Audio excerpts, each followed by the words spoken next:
Hi, everybody. I'm Jay Privman, the national correspondent for Daily Racing Form, and it's time for Derby Watch. And for the 20th straight season, I'm joined by Mike Watchmaker. He's the national handicapper with Daily Racing Form. Mike, we're a little less than 3 months away from the Kentucky Derby. Our first top 20 came out today. For those of you new to this, the way we do it is we pick our 20 horses, and then we list them in the order of Mike Watchmaker's future line.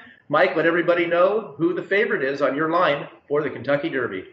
Well, it might be a little bit of a controversial favorite, but I have Bolt D'Oro as the favorite on our Derby Watch list, at least for this week. And the reason why I have him the favorite is the one race book in Las Vegas that I respect the most has as its head John Avello, and they don't come sharper than John Avello. And there's real money bet at that race book, and they have Bolt D'Oro the favorite. And personally, if the Kentucky Derby were run tomorrow, I would have Good Magic the favorite, but it is a future line, and I have to take into account these real world factors, and that's why I have Bolt D'Oro as a narrow favorite over Good Magic and McKenzie. So, Mike, Bolt D'Oro, his best race was probably the Front Runner Stakes. After that, he finished third behind Good Magic in the Breeders' Cup Juvenile. Just give me your overall assessment of Bolt D'Oro right now. Well, I loved Bolt D'Oro's Front Runner. I don't know how anyone couldn't have loved it. I thought it was just a magnificent performance, arguably the best performance by a 2-year-old all of last year. He was soundly beaten third in the Breeders' Cup Juvenile behind Good Magic. He did not have a good trip. He didn't break well.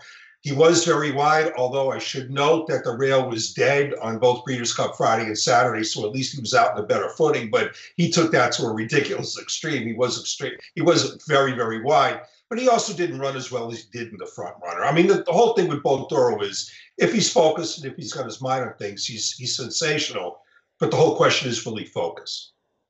And both he and Good Magic are going to have 2 preps before the Kentucky Derby. Good Magic is based in South Florida. He's pointing for the Fountain of Youth, but his biggest win, as we mentioned, was in the Breeders' Cup Juvenile. Just let me know your thoughts on his performance that day and going forward towards the Derby. He was clearly best, I thought, in the Breeders' Cup Juvenile, even accounting for Bolt D'Oro's bad trip. I just thought Good Magic was clearly the best. And he ran well in an hour defeat in the Champagne Stakes before that because the Champagne pace was a pace that completely collapsed. And Good Magic was closer to that pace than the horse who upset him, Firenze Fire, who's also a one-turn specialist, and that was only Good Magic's second start. I think both Bolt D'Oro and Good Magic are horses that are going to love distance of ground, and they're both going to improve with experience and maturity. So Bolt D'Oro's favored on your future line, and Good Magic is the coach's second choice, along with McKenzie, who is undefeated. That undefeated record helped by a win via disqualification in the Los Alamitos Cash Call Futurity. His most recent win was in the Sham Stakes. Your thoughts on McKenzie? Well, I thought McKenzie could have been third best horse in the Los Alamitos Futurity, a race that he was, as you mentioned, Jay, put up via disqualification.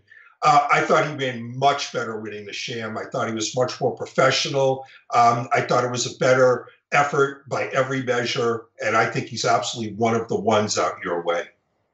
Well, another one who I'm very, very high on, besides the 3 that we just mentioned, is Catholic Boy. He makes his first start as a 3-year-old this Saturday in the Sam Davis Stakes at Tampa. He's one of 2 horses on our current Derby Watch Top 20 that'll be in action this weekend. And Mike, I'm really excited to see this horse run. I was really taken by him the week of the Breeders' Cup when he was training here. I live near Del Mar, and I just love the way he looked every morning leading up to that.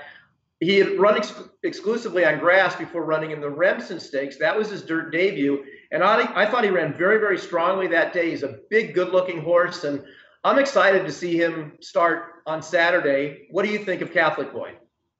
I think he's an interesting horse. I know you really like him a lot, as you could easily read in the comment that we have, because we have comments on every horse in Derby Watch, yours and mine. And you really like him. I like him, maybe not quite as much as you do.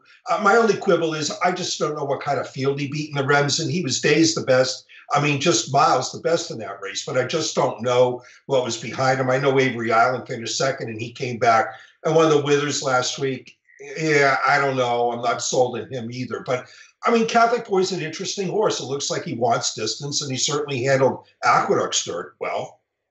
In addition to Catholic Boy, the other horse that's on our top 20 who is scheduled to run this weekend is Axeman.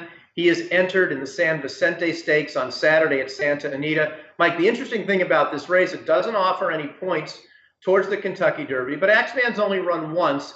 He won a maiden race on January 1st, and his trainer, Bob Baffert, said that he wants to use this as an intermediate step before stretching him out next time. All that said, what are your thoughts on Axeman as in terms of him being a Kentucky Derby prospect?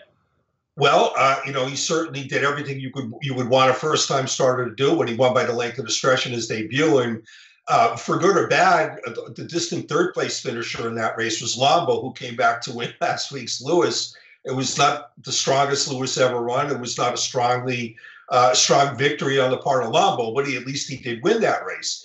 I think it's kind of interesting that Axeman made his debut on New Year's Day.